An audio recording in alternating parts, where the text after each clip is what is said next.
Okay, so we started by discussing all this disinformation about the Duterte and China loan packages for the build, no? And itong nakarang 2-3 taon, talagang grabe ang disinformation about China. Kung gaano kasagwa, masama, and so on, kalaban na daw ng Pilipino. Ang totoo po, 2,000 taon na, nakikipag-ugnayan bilang mabuting kalapit bansa ang China sa Pilipinas. Never invaded the Philippines, but yet they keep saying it's so bad. And one of the major figures that the public knows, and lagi pong dinadala ng Rappler, Inquirer, ABS-CBN, CNN Philippines, ANC, itong taong ito, si J. Batongbacal ang pangalan. Pero ano totoo kay J. Batongbacal? Siya ay fellow po ng CSIS, Center for Strategic and International Studies ng Estados Unidos. Itong CSIS, ang siyang nagbuo po ng Albert Del Rosario Institute. Albert Del Rosario, the American former Philippine Secretary of Foreign Affairs. Amerikano po yun. There is no doubt about it. Of course, if you ask me for evidence, I cannot produce it. We have been trying to look for his citizenship papers. Hindi pa makita. Nakatago talaga eh. Pero itong si J. Batongbacal po, lumabas itong picture niya, wala yung CSIS, lumabas sa Rappler. But we researched it at nakita natin, CSIS. Pinagmamalaki niya ng bata siya, na siya ay alaga po ng CSIS. Yung Rappler, halos bin-knock out yung CSIS. We were the ones who were able to expand that picture. So, let's move on. Ano naman ang CSIS? Well, of course, itong si J. Batongbacal sinasabi that we have explored Benham Rice, hindi naman kailangan ng foreigners and so on. The truth is, we have discussed this in our other show, Journeys. The Philippines has only been capable of exploring the Benham Bank, which is 50-meter deep. But Benham Rice is 5,000 meters deep. Well, why is this Batongbacal spewing all these half-truths? The truth is, even that 50-meter that we dove was funded by American institution, Oak Foundation, and so on, some Rockefeller Foundation, and so on. Now, CSIS, ano bang CSIS? Center for Strategic and International Studies, is an American agency, funded around 30% by the U.S. government, 30% by the American defense industries, and another big part by the Arab potentates, United Arab Republic, and so on. And then, of course, Open Society Foundation ng George Soros,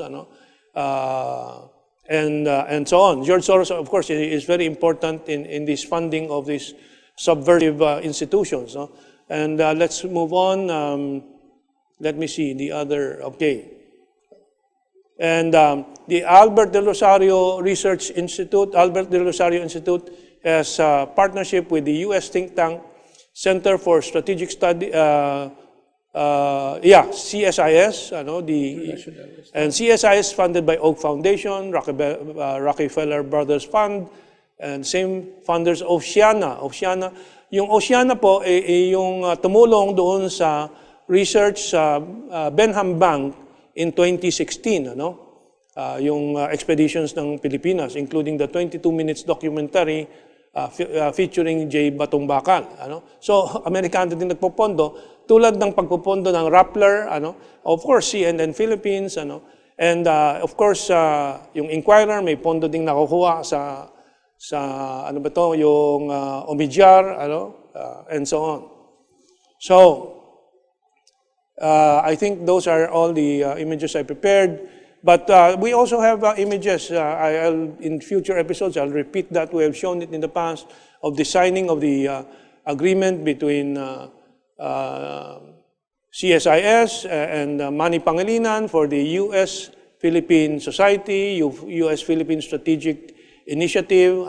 So, tied up din sa mga Philippine oligarchs, yung Philippine foreign oligarchs, because Pangilinan is not representing a Filipino company, it's representing Salim.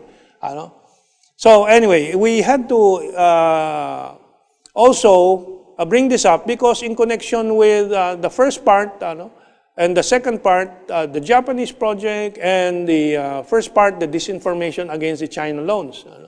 So, importante po na maintindihan natin, itong mga malalaking media, konektado dito sa CSIS, Albert Del Rosario Institute, itong mga individual na ang tawag ko amboy. But you see the impact, in their attempt to convolute the issue of China loans, they are jeopardizing President Duterte's build. And of course, the Mindanao future too, because of all these projects, the diversion of possible funds for Mindanao to a highly exorbitant project, the subway train. Any reaction?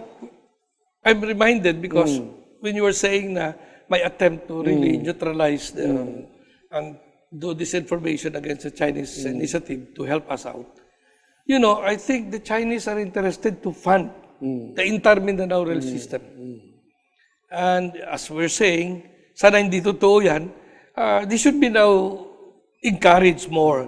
I'm sure the Japanese are interested. And they're interested with the subway, go ahead. But again, I want to emphasize, baka naman sa sunod na yan, kung the economic managers are trying to prioritize the use of limited available resources.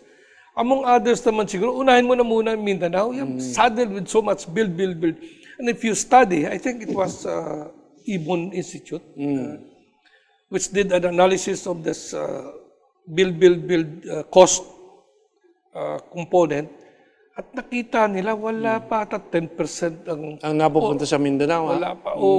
Malaki na siguro 30% dyan. You put together not only the rail system, but the other infrastructures that we're saying. So, again, sana naman dito ang Mindanao when you need to catalyze. It's about time. Nakita kasi very rich ang resources. People will have to be empowered there and provided access to productivity, financing, including transportation system para mabilis ang movement. At what Secretary Lota has been saying, let's connect all of them. Connectivity is very important. That's why he was insisting on creating development corridors, lalo ng Bangsamoro corridors. At yan ay mag-hit ng Basulta area, which is Basilan, diba? Sulu, Tawi-Tawi. In fact, he was saying, Tawi-Tawi can be used as an alternative to Singapore. Masyadong crowded ang Singapore, and in that part of the sea, 15 to 20,000 a year ang mga vessels dumadaan dyan. It's really a beautiful area that buhusan mo lang yan, hindi ka na wala bang posibleng international airport dyan sa Sulu, Tawi-Tawi area? Well, he's pushing. Saan ilalagay sana? They can put one in Zamboanga, they can put one in wala pa bang Zamboanga? Tawi-Tawi. I think, I heard that ADB is interested to even connect the small islands of Tawi-Tawi to the mainland. Because you have a potential of tens of millions of Chinese tourists looking for more Boracays. Hindi na kaya ng Boracay, lalo na kung just 1 million Chinese tourists ngayon. But Thailand gets 8 million Chinese tourists. No? If the Philippines get 2, 3 million, 4 million, where will we put them? We should be developing other beautiful beaches, warm weather areas, na pinupuntahan nila during winter. Yeah, I think the authorities have addressed the peace and order situation in Tawi-Tawi. Wala na rin kidnapping. They have a governor that seems to be development-oriented there. Who's the governor now? Young guy, Governor Mamba. I forgot his name, but I met him. And he has a development sense. Kaya, at saka mukhang aggressive. The point is, nakita nila that as you were saying, if you can capture 1 to 2 million tourists in Tawi-Tawi lang pumunta, that can spur, in fact, by the way, Secretary Lodto has been pushing for the pre-port development in the whole Tawi-Tawi. Kasi talaga naman, the place is beautiful. And the islands, it can compare more than Boracay. Kunting... it's superior to Boracay, the way I see it. Attention lang, kunting buhos lang. Ibig sabihin, I think the leadership, especially those in the national agencies of government, should converge and put together certain new paradigm shift in looking at how they look at development. That's the reason why I think, while, as you were saying, earlier there were bodies similar to Mindanao Authority, but Minda was put into place after creations of institutions like MEDCO. It was enacted into law, its creation in 2010. And it's a relatively young, but they're starting to assert their authority. Kasi for the first time na may sub-level policy-making body ka that puts the NEDA into little perspective na sabi, sila yung nagbabalanse ng mga oversight ng national planning people na integrate pa pati nila yung mga developments in that area. And I think it's appropriate. But it's a question of putting more attention to their priorities. So let's set aside these Amboy assets, American boys, and all the confusion they create, and focus on these development projects. And that is the message of our third segment. And by the way, this is the MINDA brochure, Mindanao Development Authority, which our friend Joe Escartin brought to us. We don't have to focus on it. That contains the whole advocacy and the whole... It contains all the principles being pursued by the Secretary, Secretary Alonso. Yes, let's see, can I find a picture of him? This is Ito, kaya ba nating i-focus ito? Mahirap, sobrang maliit, no? Anyway, in the future, in our next... Because we agreed that we will focus more on Mindanao development. Yeah, I would suggest. There is insufficient focus on Mindanao here in Luzon. We don't understand its needs. We just know there's a president from Mindanao. And we have to help the president in restoring the balance between Mindanao, attention to Mindanao, and our Luzon priorities. This is a very eye-opening discussion and a very straightforward and frank. Now that we're primed, what is your final message to our people? Well, like in any leadership or bureaucracy, you have all the cabinet secretaries who are constituency-oriented.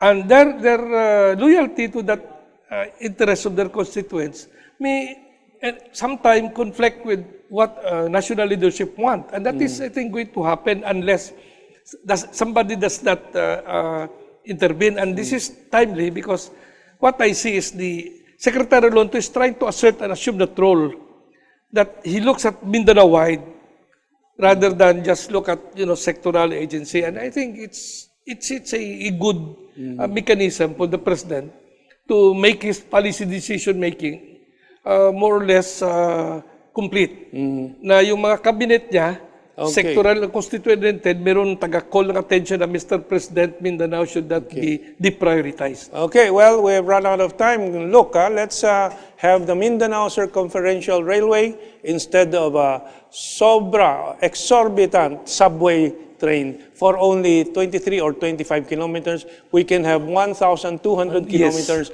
around Mindanao. Maraming salamat po, and thank you very much, Joe. We'll have you again very frequently, and maybe Chairman Alonto. Yeah, thank you, Minto. Okay, maraming salamat po sa inyong lahat.